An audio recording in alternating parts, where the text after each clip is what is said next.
Isa ka na rin po ba sa milyong-milyong mga Pinoy na nag-aabang kung kailan nga ba magkakaroon ng tunay na halaga itong si Picoin sa market? Kung oo, siguradong interesado ka sa mga bagong balita tungkol kay Pi Network ngayong paparating na buwan ng May or Mayo. Kaya sa video na ito ay pag-uusapan po natin ang isa sa malaking event para kay Picoin, ang massive token unlock po ngayong buwan ng May. Hindi lang ito simpleng technical update, posibleng ito na ang turning point para kay Pi Network kung saan siya ay muling titingalain dito sa mundo ng crypto. Kaya yan, atin pong aalamin kung tataas na nga ba ang presyo ni Picoin. Yan, kung may pag-asa pa ba itong si Picoin na sumabog pataas. Kaya yan po ang siyang ating pag-uusapan sa video na ito. Pero bago po tayo magpatuloy ay pakibasa na lamang po muna ang disclaimer dito sa ibaba ng ating screen. Yan, simulan po natin sa unang katanungan kung ano po ang nangyayari ngayon sa presyo ni Pi Network. Yan, sa kasalukuyan ay medyo tahimik po ang crypto market ngayon. Karamihan sa mga top na coins ay naka-experience ng kaunting galaw lamang sa kanilang presyo. Si Picoin ay hindi po naiiba. Stable lang siya ngayon na may konting paglago na 0.66% sa araw. Pero kung pagtitignan natin ang kabuuan ng mga nakaraang linggo, yan ang kanyang weekly performance, ay makikita natin na si Picoin ay medyo dumaan sa matinding pagsubok. Pababa ang kanyang trend kahit pa may mga biglaang pagtaas.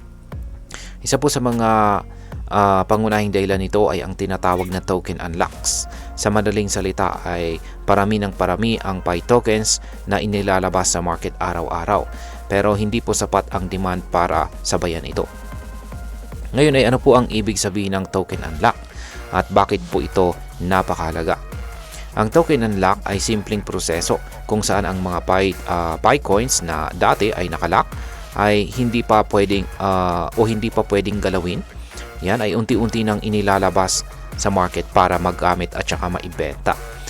Ngayon ay sa nalalapit po na buwan ng May, halos 197 million po na Pi coins ang naka-schedule na ma-unlock.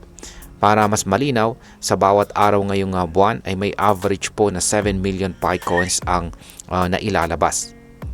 Pinakamarami ay dito po sa nalalapit na April 30, kung kailan higit 11 million na Pi coins ang sabay-sabay po na maire-release sa market. Ang problema po dito ay ang basic supply and demand.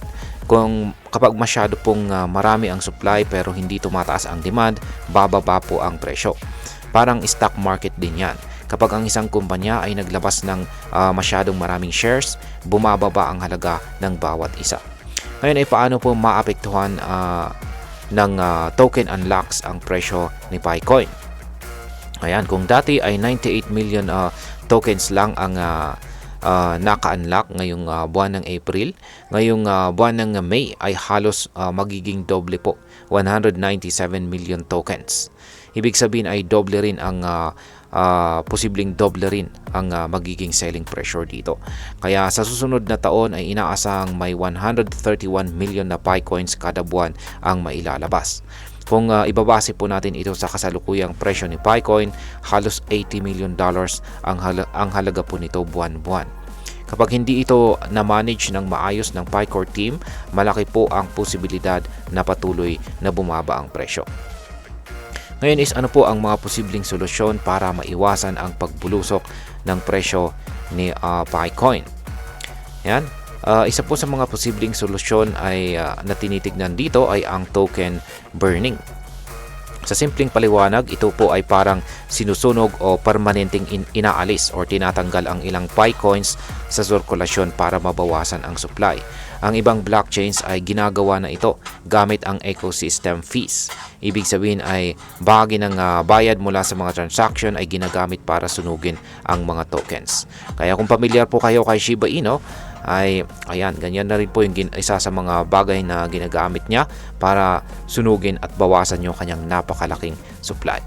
Ngayon ang Picore team ay meron po silang hawak na 70 billion na Pi coins. Kung gagamitin po nila ang ilan dito para i-burn or sunugin, mababawasan po ang supply at posibleng tumaas ang demand. Sa kasalukuyang sitwasyon ay malaking tulong ito lalo na kung sabayan pa ng ibang mga improvements sa kanyang network. Ngayon is ang sunod na tanong ay may mga positive development ba dito kay Pi Network? Oo naman. Ito ay ang mga dahilan kung bakit marami po ang naniniwala na may pag-asa pa itong si Pi Network. Una ay na-integrate na po sa Pi ang Chainlink, isang malaking pangalan sa blockchain space. Kasama po siya sa 22 bagong cryptocurrencies na isinama sa ecosystem. Pangalawa ay nakapasok na rin po si Picoin sa Ethereum blockchain. At pangatlo ay bahagi na rin po siya ng Banza at saka Telegram ecosystem na siyang nagpapadali sa accessibility ng Picoin. Ibig sabihin ay mas maraming paraan na ngayon para magamit si Picoin at mas maraming tao na ang makakakita sa kanyang halaga. Ngayon ay totoo bang pwedeng umabot sa presyong $1 ang presyo ni Picoin ngayong taong 2025? Ayon po sa ilang bullish predictions, posibleng umabot daw ng $1 ang presyo ni Picoin bago po matapos ang taong ito. Pero ito ay depende sa maraming mga bagay. Una, kailangan pong tuloy-tuloy ang token burning at ang pabago-bago sa tokenomics. Pangalawa ay dapat ay hindi po masyadong magulo ang global economy. Dahil kapag may malaking economic turmoil, madalas na naapektuhan ang buong crypto market. Kung lahat ng ito ay mag-align or magkakatugma, hindi imposibleng makita natin na umakyat si Picoin sa target price. Yan, sa target price na $1. Ngayon ay pag-usapan naman po natin ang posibleng maging epekto nito para sa atin bilang mga Pinoy crypto traders at investors ni Picoin. Ayan, para sa atin, lalong-lalo na dito sa Pilipinas, ay napakalaki po ng epekto nito. Una, maraming Pinoy ang naging bahagi ng Pi Network mula pa noong wala pa itong tunay na presyo. Kaya kung sakaling tumaas ang halaga ni Picoin, maraming Pinoy ang posibleng makinabang dito. Lalo na kung hawak pa rin natin ang ating naminang mga Picoins. Pangalawa, kung maayos po ang integration at saka accessibility ni Picoin, mas magiging madali para sa atin na gamitin ito bilang pambayad o pang-invest.